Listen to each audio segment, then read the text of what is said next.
Danny, I don't even know how different this show could possibly sound from the Mondays that presided it, because it's the same game happening over and over again, where Washington's uncompetitive and loses by 20 or more points.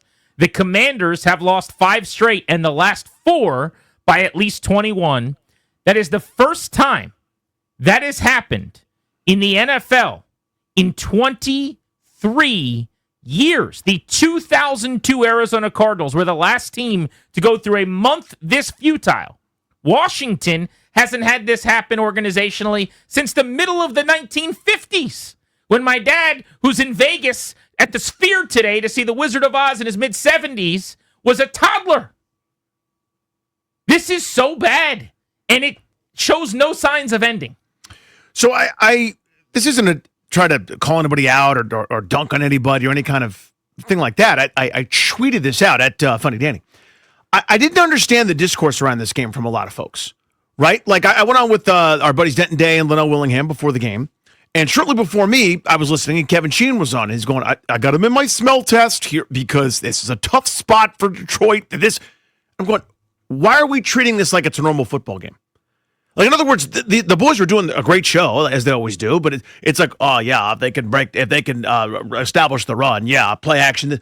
No. Uncompetitive, 3 straight weeks, losing by more than 20 points, historically bad. Anything other than they're so uncompetitive is a waste of everyone's breath. That's what they are. They are beyond uncompetitive. This does not happen in this league. The teams picking first and second and third don't have this happen. Historically bad teams don't have this happen. Miami beat Buffalo this weekend, man. Miami sucks.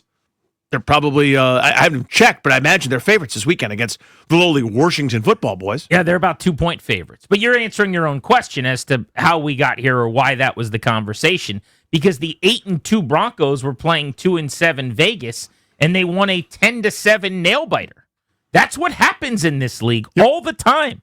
Bad teams play good teams tough. The Giants, who fired Brian Daboll today because they're 2-8, were up 10 points on the Chicago Bears, who are 6-3 and might make the playoffs. The Jaguars lost to a 3-win team and gave up 36 points to a backup quarterback and a bad offense. The Dolphins just about shut out the Bills. They did for 3+ quarters. And a 2-7 Miami team beat a 6-2 Buffalo team. So the reason why people, I think, looked at the Detroit matchup and said, maybe, just maybe, in addition to the fact that the point spread swung toward Washington as the week went along, which is normally telling, is that all over the league, every single week, you see this happening. Not here. Not this time. Not this month. The gauntlet is officially over, at least, Danny. We looked ahead to this 3-game stretch against elite teams. You and I circled this thing when the calendar came out. We pointed to it all first quarter of the season. We pointed to it as we were going into it. Can you get a win? And the answer was a resounding no. A really big no. You play Kansas City, Seattle, and Detroit, couple of primetime games, and thank God, a 425 game that was supposed to have been on national TV but was flexed out. The networks are wising up to Washington, I would say. And you go 0-3, but that's not the story. Losing is allowed. Losing in this league is acceptable. Happens every week. As the great Joe Gibbs used to say, it's hard to win up here. They got outscored by 67 points during the gauntlet. They got outgained by 546 yards over 3 games during the gauntlet. Danny, Washington's not losing. They are getting eviscerated. And if you say, well, I don't remember a stretch like this, no one does. Yeah. It's been 23 years since a team has had a month this inept. Here comes Madrid. Here comes the Miami Dolphins. Yeah. I'm not telling anybody how to feel, but I want you to do an exercise with me. I want you to imagine after a bye week, you fall to 5-3, and you lose a game you know you shouldn't have lost. It got away from you. That wasn't us, man. We can't be like that. That's not who we are. I need to do something. I got to fix something. I can't just sit idly by and let this river flow and say, wow, it's flooded down there. I got to do something to stem the tide. I have to change something. I'm the Detroit Lions. Dan Quinn goes and has a heart-to-heart with his hand-chosen offensive coordinator, first-year guy who's a league veteran, has been around forever. Not the Johnny Morton that's a receiver. It's a Johnny Morton that's a pudgy offensive coordinator looking guy. Strips him of play calling duties. He's got the IHOP menu, and he's dialing it up this weekend against Washington. I got to fix something. I am desperate. I can't let what just happened stand. I'm driven to act. Then we gently fade. In film industry, it's called a star wipe. We star wipe away from what's going on with Detroit. Cut to Washington. No one did anything. That's not true. No one did anything. Joe Witt was on the sideline. Joe Witt changed seats like a superstitious idiot at home. Where are they going to move him to next? Timbuktu. Away, please. A gulag somewhere. No one has done anything. It was the story last week. It will remain the story until someone does something. Demotion, firing, benching, something. It's unacceptable. It's a joke. I have lost all confidence in the folks over there. Until something changes dramatically, I don't believe it's going to work out. Good news for Danny Rouillet and the people who want something done. They've got a bye week coming after Miami, and they're one more clunker on defense away from something significant happening. Because there would just be no way to go into a bye week and come out on the other side without a shift, a change. Whether that's the half-ass move would just be Dan Quinn taking over play calling duties and saving his guy's job and keeping Joe Witt around. If you really want to go all the way in, though, you blow him out after the Dolphins game if it goes really, really badly again. People have been fired for so much less in this league. In fact, almost every coordinator who's ever been fired has been fired for less. Because stretches like this do not happen. They gave up more yards to the Lions yesterday, 546, than they have given up in any game since 2013. That's what I can't get past, Danny. Again, this is my reoccurring theme you're going to notice today. I'm okay with bad with all these injuries. I will accept a loss. I will accept not being anywhere close to your best. I cannot accept being this horrendous and embarrassing. The inability to field just a reasonably professional product. You're getting beat by 3 touchdowns every single week, man. What are we doing here? Bruce Allen says hello. Vinny Serrato is going, yeah, I remember that. No, they Pretty don't. Good. That's actually true. It's worse than that. No, it's worse than that. They never had it happen, those boobs. You're right. Those idiots never had a stretch like this. It's insane that it could possibly be this bad. And I'm one of the people going, I know you got a lot of injuries. I get that there's only so much you could do. And yet, the bar that I have lowered to the point last week where I'm going to you, I think they could keep this thing within 10 to 12. I think this is a 31-20 kind of game. We're no longer saying could they win. It's just can they be within 11, 12, 13 points. That's the bar now, and you can't even reach that. I've run out of ways to quantify it, to your point. You're right, because it is historically bad. And again, if that was the case, and I saw the desperation, right? Instead, now it's the cryptic comments from Marcus Mariota. I got Deron Payne swinging on Amon-Ra St. Brown. I got Javon Kinlaw. Next question, broing J.P. Finley's reasonable question in the postgame. I've seen this before. Now, there's no off-field scandal. There's no harassment and normal Dan Snyder insulting stuff. It's just bad football, which we know here. But it's never been like this. I mean, Jack Del Rio was cut loose when his defense reached historically bad proportion. Every number you can find with this defense is worse than that. Every single one. I understand not being the third best defense in the sport. I get it. 7th, 10th, 12th, whatever. I understand not even being top half with all the injuries.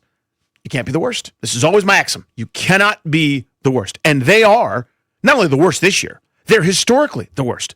In terms of EPA per play, expected points added per play, this is one of the 5 worst defenses since they started tracking the stat. Since 2002. Yeah, there's metrics right now that say it's the 9th worst defense of all time. I'd like to see the other 8, by the way. But expansion teams, right?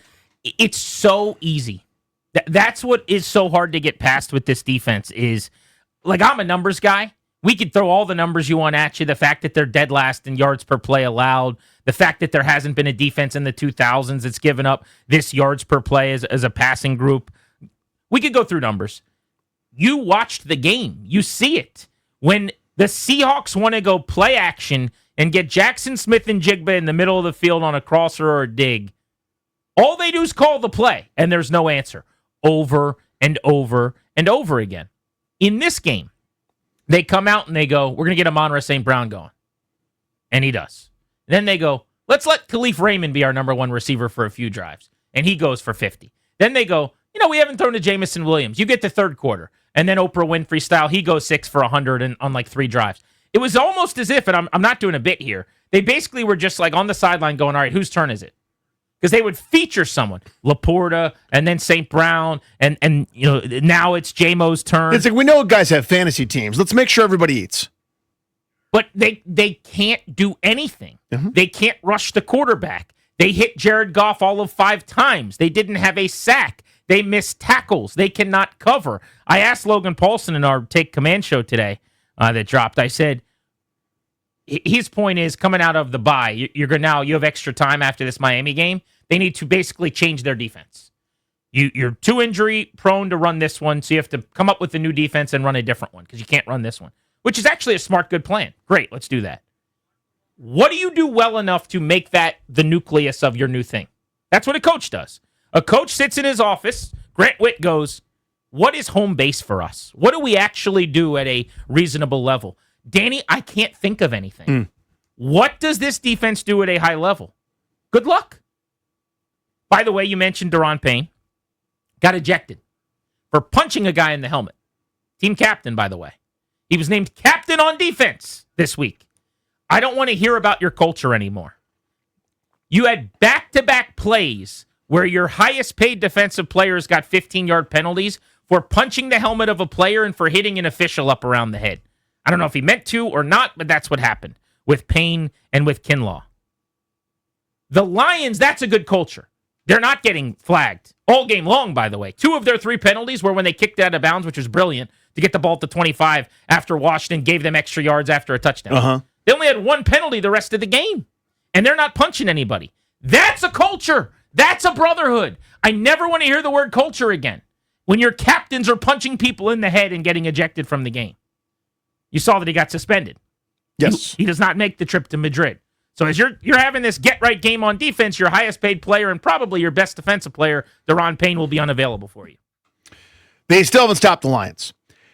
To me, somebody reacting and doing something stupid, I'm not condoning it, by the way. It's obviously dumb. It's inexcusable, and he should be suspended. I think that was the right call. I can understand heat of the moment lashing out, right? You think somebody did something to you first. It's dumb. You shouldn't do it. You need to be better than that. Loser organizations do it. But I can kind of understand, right? Again, I'm not condoning it. How about, by the way, before you move on from that, after the game, Javon Kinlaw and these guys This is where I'm going. He got hit first. This is where I'm going. What a loser quote that is. What I need, if we're asking for understanding, after Javon Kinlaw commits a penalty, he's now in the face of Jared Goff doing the Duke front clap and trash talking the guy on their way to a 3rd straight touchdown, which, by the way, they would score on every subsequent drive. I might want to holster my chatter for a minute before I made a tackle. I might want to wait a second before letting everybody know that I'll be here all day. Will you? Will you be around? Good, because we can't wait to take advantage of you and your terrible gap discipline. We can't wait to run around you, towards you, behind you. We can't wait to throw it and have you chase our asses down for chunk play after chunk play after chunk play. Respectfully to that giant man who could squash me like a grape, shut up. Shut up, you stupid idiot. Shut up. Sit there and be grateful that you conned somebody into giving you that much money. Be grateful that someone's like, I know it hasn't worked out in multiple places before, and every time he leaves, people are like, what the hell's the matter with that guy? Oh, it's going to work for us. Wrong, by the way. I remember that guy from a couple months ago where it was good. That's over now. He stinks like the rest of them do. So my respectful advice, again, to a guy that if he decided to, could just bend me and fold me like a chair, put me in a trash can and leave me for dead. Please shut your mouth up. Shut up, shut up, shut up, you stupid idiot. I think it'd be so funny if he folded you like a chair. He could. I mean, it'd be funny for 10 seconds. And then it's like, oh my God, Danny's seriously hurt because this giant man that's so strong killed him. He broke his spine like Bane on Batman. But please shut that mouth right up. Just please be quiet. It wasn't just him, but that was the refrain in the locker room after the game last night was, the refs missed it. He got hit first. That is such a childish loser response. It's like the grown-up that gets in the fight at the game who's like, he was talking trash. He said this. Are you 40? Did you punch another human being in public? You're the problem. You suck. And so in Deron Payne's case, was it a stupid thing to hit Amon-Ra St. Brown? Yes. Is it the end of the world? No. But that's how you know this culture ain't where it needs to be. When the response is not, yeah, we lost our cool, we got to be better. What an easy quote that is, by the way. Our team captain can't punch their guy in the head. Our team captain can't get ejected when he's our best player on defense, when we're having the worst defensive stretch that we have had in team history, and can't play next week as we're trying to slow down Devin Achane now, even though he might be our best player against the run. That would be a really easy quote. Instead, they called us names. They hit us first. What loser talk that was. I was so embarrassed. There were so many things that made me cringe and just kind of like it was honestly, it's a feeling I remember as a Commanders fan. Yeah, I know this one. LaRon Landry flexing over somebody after a 25-yard gain. That's what that is. Culture. You want to see a culture? The Lions have 1 million injuries. The Lions' offensive line, by the way, okay? They are without a guard. The guy that they were playing at guard 74 yesterday looked like he had never played football before last week. You wouldn't have known it yesterday. Then they lose Penei Sewell on a touchdown drive. They keep going right down the field. They lose their center, and they're bringing some dude in wearing 57 that I don't know. It's an unrecognizable group. The interior is completely reworked. They're without a tackle at one point. They had, at minimum yesterday, 3 guys off the field and random backups on the field on that O-line. Did you ever notice it once? Not one time. They did whatever they wanted, Danny. They ran the ball for 225 yards. They threw the ball for 320 yards. Jared Goff had 8 incompletions all game. His jersey was clean. He was never pressured. 3 injuries on the O-line. Injuries, aren't you supposed to lose by 20 when that happens? I had to look it up. Jack Fox. Jack Fox. That's their punter's name. He's a good punter. I wouldn't know. I had to look it up, though, because you never saw him. No stops. None. 1 punt the last 2 games. I actually posted a video of it today if you want to go check it out for old time's sake at Grant H. Paulson. It was Seattle with 4 minutes to play, and they had run the ball trying to run clock up 24 on 1st, 2nd, and 3rd down. And on 3rd and 8, they ran the ball and got 7.5. But they were kind enough to not go for the 4th and 1. And so then they punted. That is the punt forced by this defense over 2 weeks. Let's update the no punt offense t-shirts to the no punt defense t-shirts. Ooh, and sell them. I don't know if are those going to move? Well, all you have to do is have somebody with a Sharpie and cross out the word offense and write defense, but like make it like a fence. Let's talk to CK about that. Could we just take the no punt offense shirts, do a cross out on offense, and then put defense and repackage those? The no punt defense. See if we can move some merch today on Grant and Danny. We're at a point. This week will be different. They're not going to lose by 20. Whether or not they win, I'm no longer as confident as I was. They're now the underdogs in this game, and they could very easily lose to Miami, who looked great against Buffalo. Just in time, by the way. Way to get your act together, Mike McDaniel. Everything's going great. But I'm so conflicted on even how to talk about this today, how to cover this team right now, and my reasoning is the way that I view this game is their injuries have decimated them and made it really, really impossible for them to consistently win and to be anything close to what they would have been, Danny. And that's a reality that they're dealing with this season. But there's a Grand Canyon-sized gap between accepting what is happening on the field and even what I'm willing to accept when you're injury-prone as a diminished product, right? Yes. If they were, like, I could even get to 3-7 maybe in a way where you're scratching your clawing every week and it looks good. You've lost like you did to the Bears. Heartbreaking. Yes. You go, oh, shit. I mean, that wouldn't feel, it wouldn't be fun, but you could go, I understand it. They're doing everything they possibly can. Whereas today, everyone's circling the clip of Frankie Louvu making business decisions. You know what I mean? Like he's out there in space. He's going to come up, make a tackle or try to take on a blocker, sees it's Penei Sewell and goes, oh my God, not me, not today. Just sort of kind of peels off to the left and lets the play go for a long gain for Gibbs. Now, I don't know, again, what the assignment was or whatever. I just know how it looks. My point always is I understand injuries. I'm not some Neanderthal that's going to go next man up. I don't care. Okay, I care a lot. Actually, it makes perfect sense. I understand your ceiling's lowered. I care about the guys that were going to start anyhow. I care about the guys that were absolutely part of this thing, that were the plan, who stink on ice. The guys that have been paid, the guys that are here because of the will of the front office and the coaching staff. They said, I select him over every other option that's available. Those guys are terrible too. I care about that.